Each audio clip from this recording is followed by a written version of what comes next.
Aliw 23 DWIZ Home Radio kasamang inyong lingkod at si Bragi Braganza pinarangalan sa Southeast Asian Premier Business and Achiever Award. Narito ang special report.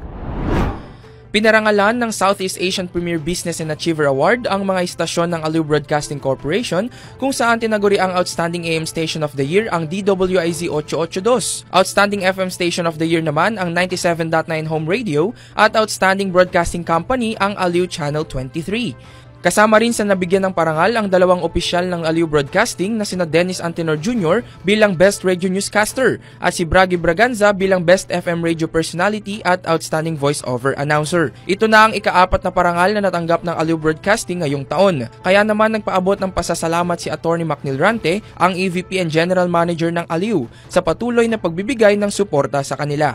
This is our 4th award for this year. Sabi nga nila, when it rains, it pours. Maraming salamat for continuing to recognize Aliw Broadcasting Corporation at tuloy-tuloy kaming maglilingkod sa inyo saan man sa mundo. Kami po magbabalita ng tama at naglilingkod ng tama.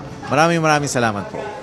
Nagpasalamat din sa natanggap na parangal ang Vice President for Business Development ng Aliw Broadcasting Corporation na si Dennis Antenor Jr. At anya kanilang ipagpapatuloy ang maganda at kalidad na pagseserbisyo sa bayan.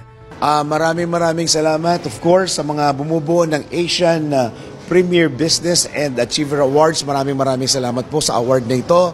Ito po ay isang inspirasyon para sa pagtatrabaho araw-araw.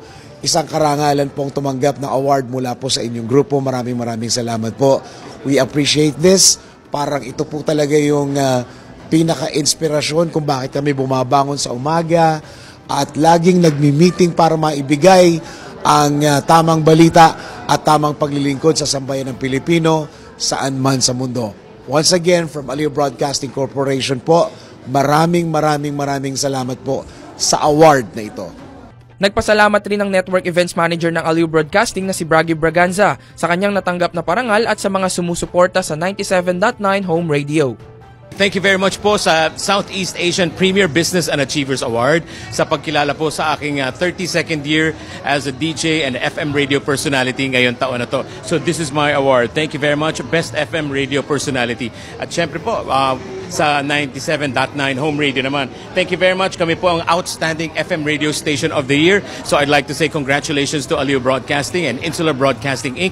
At sa lahat po na sumusuporta at nakikinig sa 97.9 Home Radio at sa lahat po na nakikisama at nakikigulo sa online po namin ng Home Radio. Maraming salamat po sa awards na to. Thank you very much to the men and women of the Southeast Asian Premier Business and Achievers Awards. Thank you. Ayon naman kay Nero Marcelo, ang Awards Committee Chairman, talagang deserve ng Aliw Broadcasting ang mga parangal dahil sa kanilang paghahatid ng magandang serbisyo sa sambayanan.